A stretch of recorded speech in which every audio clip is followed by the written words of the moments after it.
Good day, Saitlanders. How are you? We hope that you're all very well. I'd like to tell you a story today, and I'm going to try and do it with my spectacles on because I like to look at I must look at the camera lens, and it's about, I suppose, 2.5 meters from me. And my computer screen is about 6 inches further than than an arm's length. My notebook is in front of me, and I struggle without my glasses and I struggle with my glasses. Let's see how it goes with the spectacles. All right, so this is the story, and I'm going to read from my computer screen a little bit here.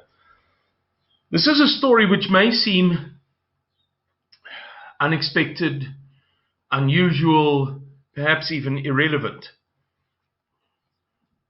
but perhaps one day it won't seem so strange.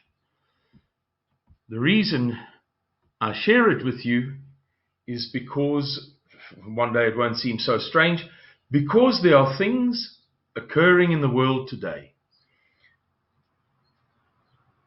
that are quite peculiar. If you do as much research as I and Mr. Miller and others, but I know that Mr. Miller is doing a hang of a lot of research into events that are occurring in the world and using his military intelligence background to endeavor to connect the dots with an eye on what might transpire in South Africa in the intermediate future. You will begin to see that there is evidence or proof of some very, very unusual events. I'll give you one example to help a little bit. Many banks have been manipulating the prices of gold and silver for some years now. This goes back as far as 8 or 10 years, particularly, perhaps even 12 years. And Scotiabank of Canada recently confessed or was found guilty of thousands of such manipulations over the past 8 years.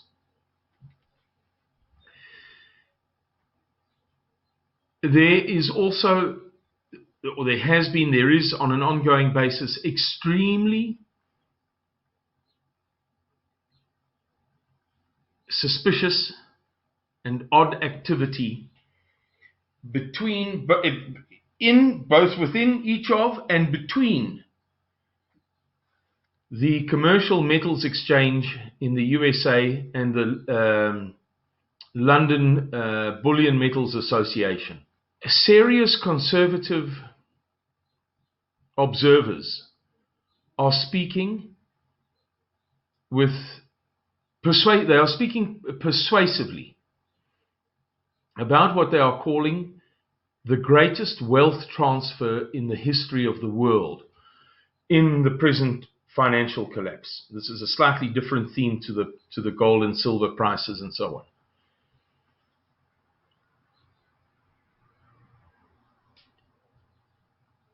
You can buy gold in paper, on paper. So you invest in gold and you don't receive it physically. That gold is sold.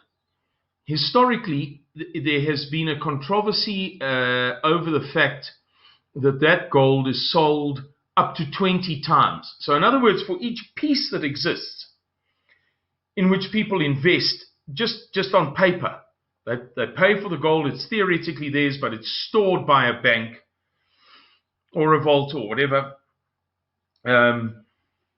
That gold has historically been sold scandalously 20 times. Now it is turning out that much of that gold has been sold 30, 40, 50 Some are alleging up to 100 times. The markets are being manipulated. The banks are getting away with murder. The $8 trillion debt in which Donald Trump has engaged over the past 43 months, the greatest by far in the history of the United States, of any president, by far, has largely gone to the owners of the big banks, Amazon, Microsoft, Google, Apple, Facebook, and so on. The general point that I'm making is that shenanigans, dishonesty, deviousness, and deceit by the super elite are an ongoing phenomenon. And the middle class of the world is being, let's say, particularly of the Western world, of the European-derived Christian societies of the world, it's ongoing and it's phenomenal. And it is destroying the middle class. It is destroying people such as we are. And some of you might think, well, come on, we don't really know that. Can we be sure? There are people on Bloomberg and CNBC and MSNBC and Yahoo Finance who are saying just the very opposite. And people from the Treasury in the USA and from the Exchequer in the United Kingdom, in the Bank of England, and so on and so forth, they're saying all the very opposite. How do we know this for sure? Well, I want to tell you one story which illustrates the unbelievable, the incredible deceit, deviousness, dishonesty, double dealing, and duplicitousness of the elite. This event occurred in 1933. And this was perpetrated by Franklin Delano Roosevelt, one of the ostensible, supposed heroes of World War II. One of the goodies, right? Let's not even get into that. In 1933, I should point out to you, for those of you who don't know, that Franklin Delano Roosevelt, FDR, was the last US president who was elected for more than 2 terms. In other words, it was a time when you could be elected for 2 terms. Now, United States law doesn't permit a US president to be elected for more than 2 terms of 4 years each, 8 years in total. In South Africa, we have a similar arrangement, but our terms are 5 years each. And so Cyril Ramaphosa or any president can be elected twice for 5 years each. That's 10 years. In the USA, it's 2 4-year terms. That's 8 years. But if FDR was around for longer than that, up till almost the end of the Second World War. And I mention that to you in case you can't make sense, or you wouldn't have made sense of the timelines involved. Right. So, by Executive Order 6102 of the 6th of March, 1933, under the auspices of the amended act known as Trading with the Enemy of 1917. So it goes back to World War I. He exploited, he abused a law that had been enacted for the purposes of the conduct of World War I, 1917. This law had a provision in it which enabled the US government to clamp down on certain trading behavior, He abused that law to order all American citizens to hand in all of their gold. Now, it later became apparent that the sole purpose of the exercise was to put more gold in the hands of the Federal Reserve Bank system of the USA, which, as many of you know by now, is a privately owned banking system. It is not federal. It's not actually a reserve at all, and it doesn't function as a bank. It is, however, a system in as much as it is supposedly 12 independent banks. The Federal Reserve is 12 banks, or 12 of these entities. And so it was all a big con to get the gold into the hands of the Federal Reserve, effectively into private hands.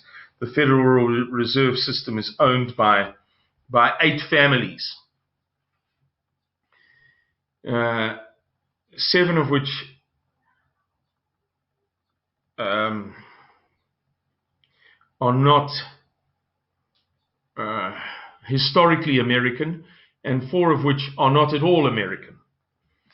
But nevertheless, that's a story perhaps for another day. But here's the best part, and here I'll read, if I can just find it. Right. I've